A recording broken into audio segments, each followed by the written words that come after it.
I've been feeling waves on waves of positivity all day. It's so surreal. Oh, it's the way I feel. Welcome back to Ways of Positivity's podcast. We haven't had one in such a long time. You can catch our podcasts on Spotify, YouTube, social media, but there's also one more place that they can find us now. What is it, guys? The Ways of Positivity website. Finally here. Make sure you guys check it out. Make sure you check it out, waysofpositivity.com or .co.uk. And what can they find on our website? Everything about us, like everything. You don't have to ask questions anymore. You won't be confused. Oh, do you do podcasts or do you do workshops? You just find everything there. But pretty much all the content. And from my knowledge, you can find out every single activity we've previously done, every challenge, and to find out about future challenges, which we potentially might be talking about on here. Yeah, it might be. So keep an eye out for our future challenges, workshops, events, etc. Anyway, we're going to dive into this because it's been a while since we've done a podcast. And Mr. Sully, previously known as SA has done a London Marathon along with Barak. He's done a London Marathon, really inspiring for us all and for his fan base. Fan base, you know. He has got fans. To dive straight into it, why did you choose to do a marathon again? Like, you've done the Morocco one, you've done a solo one. The Morocco one, the second one you did was with me. Why did you choose to do a marathon again? Well, originally I had no intentions of taking part in a marathon, let alone the London Marathon. But 3 months before the marathon, a good friend of mine approached me and said, he's got some places for me, or he had some places and he offered me one of them. He had 2 or 3 places, and I just had to take the chance. It's a big ticket item. It's a bucket list activity at the end of the day, and I love my bucket list activities. And the other thing is, it's not something that everyone can do in terms of accessibility, to get a chance to do it, to do the London Marathon. For those of you that don't know, there's kind of 2 main ways. You have to apply for it beforehand, like almost a year before, and you enter a ballot. And there's like literally hundreds of thousands of people that enter the ballot, and they pick maybe around 45,000 people to take part. So there's so many people that have applied year upon year and just never get a chance. And the other way is to do it through one of their charity partners. My friend works at a charity and he had a place, and he said, would you like to run the marathon? And I said, let's give it a go. Let's take part in it. Why not? It's going to be a great opportunity, a great event. So, it's the world's biggest race event, world's biggest marathon, 45,000 people. If you get that opportunity, you got to take it. I actually didn't know that. One of the ways to enter the London Marathon was through a ballot, so that's something new. Maybe me and Aadil will just purposely apply for the ballot, knowing we're not going to get in. You can't just leave him a bag of rights. Literally. So I do remember, so obviously this is a bucket list. You'd call this a bucket list. You'd call it something that was a big achievement, big milestone. You're doing it more for self-improvement and just to accomplish something. But then later on in the journey, I remember you said that you're going to change your why into a cause for Pakistan's floods. Yeah. Why did you do that? Yeah, so like a couple of weeks into signing up for it and into my training, there was a flood in Pakistan. A third of the country is basically underwater.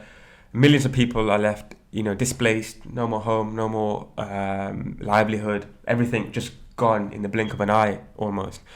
And, I felt like I needed to do something, and I wanted to do something for them. Because at the end of the day, they are my brothers and sisters, right? Mm-hmm. They're my family in a sense. And so, I thought, I really want to do something for them, and I'm already doing a challenge that's very difficult, So I thought, let me just combine the two, let me fundraise for it. But at the same time, I was really anxious about fundraising for it because I already had an ongoing fundraising that I was doing for a deployment. And so I thought, I'm not really going to get many donations. I'm not really going to get far in it. So I set a target of £500, and I thought, I probably will get halfway, if that. But, the people, friends and family, and through the will of Allah subhanahu wa ta'ala, people are so giving and so supportive. And I hit the £500 target quite quickly. And on the day of the marathon, I remember checking it just before I started, and it went over £1,500. So that's like, food packs, water, shelter for dozens of people that we've been able to provide through that. So I'm very grateful for the opportunity to run the marathon, for the opportunity to be a vehicle of support for these people across the globe. So yeah, and it really pushed me even further. So yeah, it's very So very. your why became more like, I have to do this now. It's not like a personal thing. Yeah, it's like, yeah, I have to. You guys have donated, so I can't not. Yeah, there's that aspect as well now. People have like donated. They've seen the story. Like, he's running a marathon. You can't back out. You have to finish it now. And it's no longer just about me. It's no longer just for me. It's for the world. It's for other people. And I'm doing it for them now. It's not just for me, So I also heard that a third of Pakistan was displaced from the floods. So like you're helping out like a massive cause here, aren't you? Yeah, the thing is as well, like, we have a very strong, very large Pakistani community in Leicester in the UK. So a lot of people kind of resonate with that. Either they've born there, they've got family and friends there, or they just have a very strong connection with that place. So I think a lot of people around me or in my network or in my circle felt quite connected to the cause as well. And yeah, like, when something, a disaster of that scale happens, I feel like it's everyone's responsibility to do their bit, whether it's raising awareness, whether it's sending in letters to the council or to signing petitions, talking about it at school, college, university, making sure that your colleagues are aware of it. Even doing like a non-uniform day at school or in your workplace, things like that, like making sure people are aware of it. It has an impact, because a lot of the times these kind of things people kind of brush under the carpet or are genuinely unaware of it. Love that, man. So, why would you recommend someone to do a marathon? And that's one question. And the other part to that is, why would you recommend them to do the London Marathon? So because now you're buzzing about it, how often would you recommend someone to do it, and why? The thing with a marathon is that so many people, in fact, majority of people that you speak to, and you're either talking about, I'm going to do a marathon, or I've done one, or you're asking someone or trying to encourage someone to do one. The most common answer that you get, that I've had from my experience, I'm sure anyone else that has done this has had this experience, people will say, I can't do it. There's no way I can run 26 miles. There's no way I can walk 26 miles. It's just impossible for me. And the thing is that the biggest drawback or the biggest barrier that we have as humans, especially as young adults, is the mental barrier that we put in place ourselves. It's like we're the biggest cause of our downfall, or we're the biggest cause of the limiting factors in our life, because we already have convinced ourselves to a point that we believe that we cannot achieve whatever the goal is. If I've told myself it's impossible for me to run 26 miles or walk 26 miles, then my chances of accomplishing that goal diminish to zero automatically. So my ideology or my advice is to everyone to push yourself to set a goal whereby at the beginning you genuinely think you cannot accomplish that, whether it's a marathon or not, whatever it is. Put that goal in place and say, look, I'm gonna do this, and I believe that I'm gonna accomplish it, and you're gonna try your best. So there's two aspects to it. The first one is truly believing that it is possible for you to accomplish whatever that goal is, and the second is putting the time and effort behind it. And the most important thing is, like, if you're able to carry that mindset outside the marathon, you finish the marathon and you're like, wow, like, I can really do things that are beyond my current capabilities, then that mindset will kind of be absorbed and transpire into all of the aspects of your life. Your educational life, your career, your relationships, your spiritual journey, whatever it may be, your passion projects, your business, your entrepreneurship, whatever it is, that mindset is what will really push you and put you in that top 1% of society, because you are always going above and beyond, and you are exceeding what other people are doing or trying to do. And that is the main thing. That mindset is the most important thing. So I always say, just sign up to a marathon. Even if you don't believe in it, sign up to it and start going out for walks, start going out for runs. Sign up to it like a year in advance, 2 years in advance, whatever it is. Just set the goal and, try find people that are in the same boat. And when you're with people that are on a similar journey, it really helps strengthen that, and pushes one another. When it comes to the London Marathon, in particular, you know, the vibes, the atmosphere is so different. I could imagine. You can imagine 40 to 50,000 runners, tens of thousands of spectators, the biggest run that happens in the world, the biggest, you know, sporting event, the biggest running event that happens in the world. You can just imagine that atmosphere, you know. And you just meet so many people from around the world, different cultures, different ethnicities. You have these beautiful moments and interactions with people, whether they're runners, whether they're part of the team, whether they're volunteers, whether they're spectators. And it really like kind of reminds you that we are, at the end of the day, one race. We're all one unit. We're all trying to... Because in the marathon, everyone there is trying to accomplish the same goal.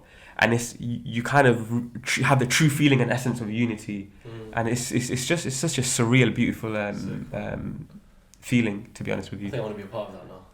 Honestly, it's amazing. It's amazing. I mean, you guys have experienced it in the Tough Mudder and in the half marathon or in Morocco, so it's the same kind of vibe, but on a bigger scale, on a bigger thing, you know. Worldwide one. The last time I did running was in Leicester, just around the city, innit?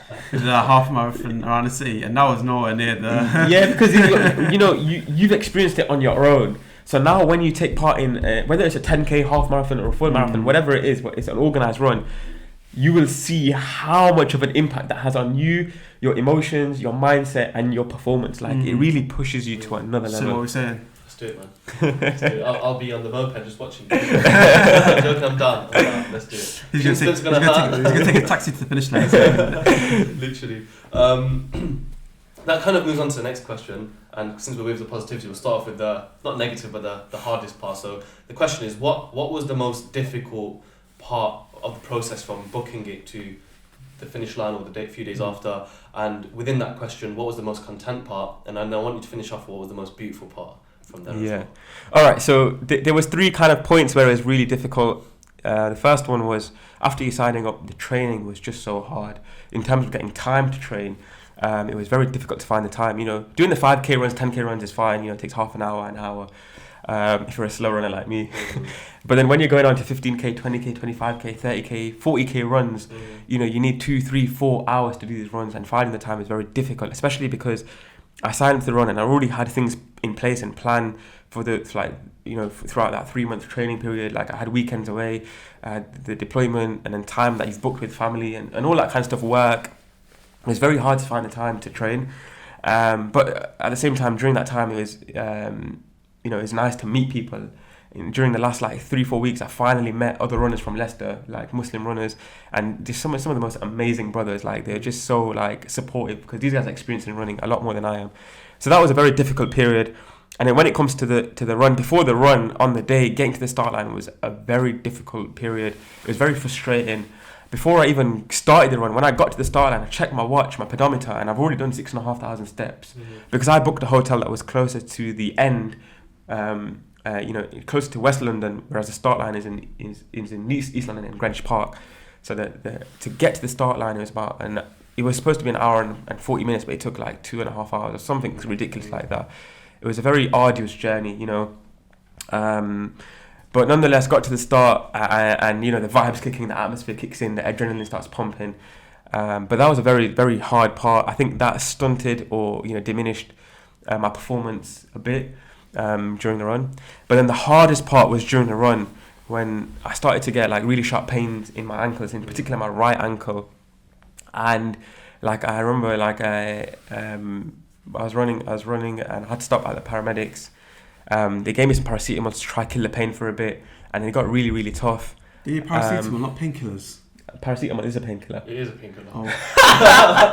Ibuprofen as well. Yeah, I was thinking ibuprofen. Stronger. Yeah. I think basically they're not allowed to give that kind of stuff. They can only give me 2 paracetamols. Yeah, and they wrote too high. Yeah, because they don't know, But then that was probably the most painful part. That was the most painful part, the pain in the ankle. But that leads me on to one of the most I'd say beautiful moments, or relieving moments, because my ankle was in so much pain, and I was doing a light jog, and I ran past this one guy, he's an American brother.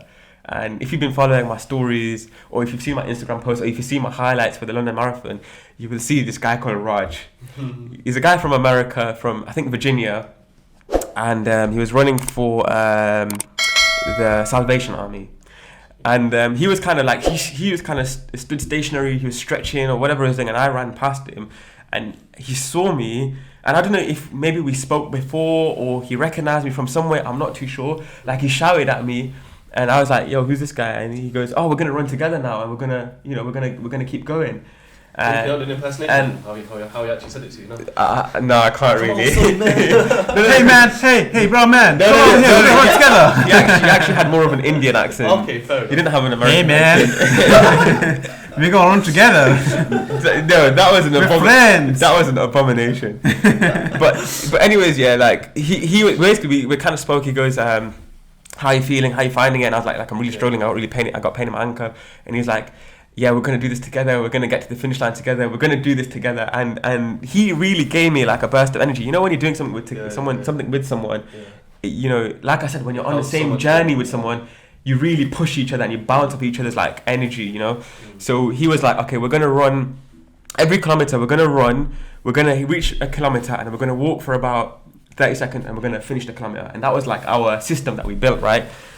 So we were running, and this guy was so full of energy. Like he was the guy that was cheering. He was cheering the crowd rather than the crowd cheering him. That's what me and him were about, basically. They became woo girls. Yeah. Honestly, we were like, if you see my stories, you'll see what I'm talking about on my Instagram. And we were running. We must have run about 3-4 kilometers, and I was like to him, look, bro, my the pain in my ankle is too much. I can't run anymore. I need to stop, or whatever. And he had these like freeze gels, and I thought they would never work. Like I never use them. I was like, they're not gonna work. So I was like, you know what? I haven't got anything to lose. Let me try it. So I said, yo, can I have one? And he gives me one, and I sit on the side, or as he would call it, the sidewalk. Take my shoe off, take my sock off, and I massage it into my ankle and around my foot, and it's like it's very cold, and basically I think it stops your pain receptors from feeling anything because it's very, very cold. You know, it numbs it down. And after like a few minutes, like the pain was gone. And I was like, how long does that last for? It lasted for a good half an hour, you know. I was shocked how long. I was shocked. I was thinking of getting some today because I've got actually my ankle's actually hurt. No, but you got to remember, like I was constantly running and constantly in pain, right? So I don't know how long it would last normally. And me and him were like, all right, we're gonna be the hype guys of this marathon. And every time we run and there's a crowd coming, or every time we go in the tunnel because it echoes the sound, we would hype up the crowd. God, we would just an example. No, I can't. Give us an example. All right, be helpful listeners. No, listen. You gotta check out the Instagram story. Oh, it's on the highlights. Oh, it's in the highlights. It's on the highlights. I guess you can put like a B-roll thing. Yeah. Can I pretend to be Raj? No, you can't. It wasn't like that. He was more like, hey guys, come on. And then I would start shouting like, come on guys. And all the runners around us, because they're dead at this point, they were thinking, what the flip are these lunatics doing? But then, you know, the crowd would absolutely erupt. And it would go from like, it wasn't dead silent, but it would be like murmuring, and then the whole crowd would start screaming and shouting. And it was just so amazing. Like we would do this literally every half a kilometer. And for me, that like kept releasing dopamine. Yeah, like dopamine hit. No, like adrenaline. Like I could genuinely, it was genuinely like me manually overriding the adrenaline and me choosing when to release it. That's what it genuinely was. Like I felt like I was in control of my adrenaline. As long as I was outputting this energy and getting the energy back from the crowd, I was like on the moon. And that's what kept me going through the pain. Like I couldn't feel the pain.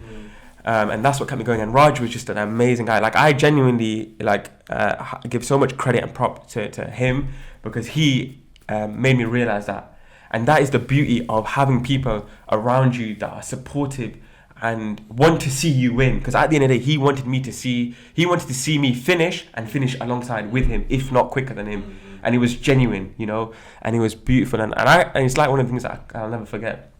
And another thing that you asked, you know, wait, TikTok, help us find our boy Raj. You know what? If you guys can find Raj, wait, you never connected with him? No, because basically he goes at the end of the line, when you finish, I'm gonna take your number down, and we'll, you know. And the thing is, because I didn't finish with him, I fell back because Does London Marathon have an Insta page? So yeah, like I tried to check on the Salvation Army page. I tried DMing them. Just go on followers and just type Raj or something. Do you know what I'm saying? Bro, do you know how many followers they got? Raj. I could try that. But like, yeah, like I'd love to connect with the guy. But if you guys, I want to meet Raj, man. Yeah, man. Such We'll go down to America. Bro, and you know what? Imagine this, yeah, because you had headphones on, yeah. You could just singing out, blasting out Bollywood tunes. So you were just singing Bollywood tunes. Oh, that's my kind of guy. He's a lit guy, honestly, he's a sick guy. And yeah, because we didn't finish at the same time, I dropped back a bit, unfortunately, at one point. He finished ahead, so I didn't get a chance to connect with him. But there was another beautiful moment where. So I actually hope you get to. I know this other beautiful moment. I know which one it was. No, you don't, because I've not shared it with anyone. It was when I called you when you finished. You know what? That was a beautiful moment as well. He gave me a call. You made me feel bad, man. You know, where was your call? I know. Where did I go that day? I disappeared after breakfast. Then I don't know. I forgot. I went somewhere. Anyway, I'm sorry I didn't call. My cheese. I knew you had it. See, he doubted you. I didn't doubt you. That's what I was like, he's got this. Okay, so can you like name another content or beautiful moment that you've had?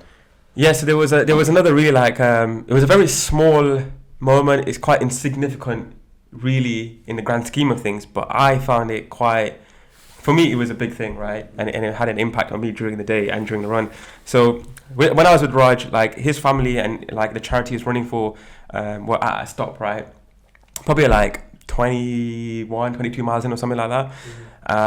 And so yeah, he stopped to take some pictures with them and his wife, and he goes to me, yo, can you wait for me a couple of minutes and then we can carry on running together. I goes, yeah, cool, why not, man? You've been helping me out all this time. Why would I not wait for you, you know? So I was just kind of like standing around on the side, waiting for him to take his pictures. And then there was just this one white British fella, quite a stocky guy, and he was in a high vis. So I don't know if he was working for the London Marathon, if he was a volunteer, or I don't know what his capacity was, right? He was just a stranger to me, essentially. Anyways, we've never met, never seen before, and he crosses the road, comes across to me, and he goes, "Oh, you're right there. Like, is everything all right?" I goes, "Yeah, I'm good. I'm just kind of waiting for my mate."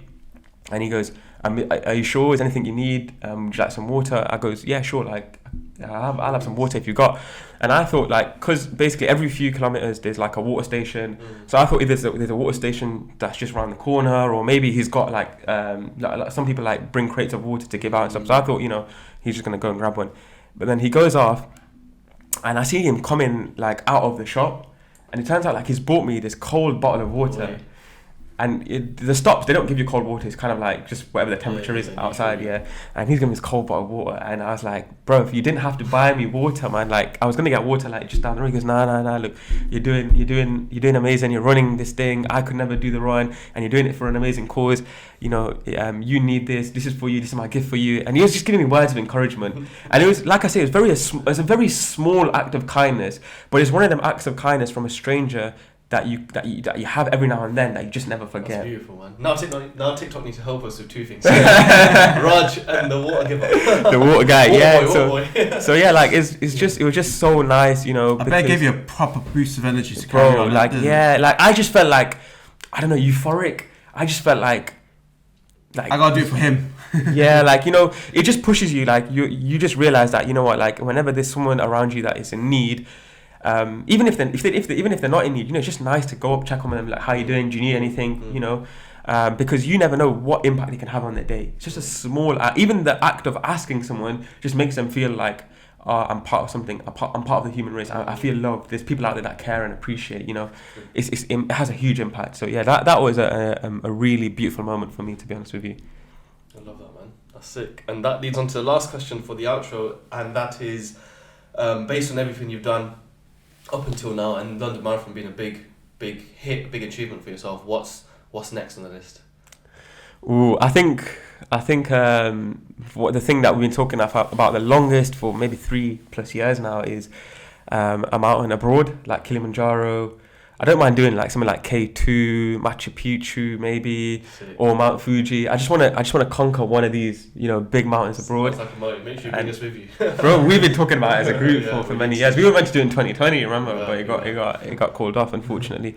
I'd love to do that. I'd love to do coast to coast challenge, a cycling challenge. So this is where you cycle from the East Coast or West Coast or vice versa.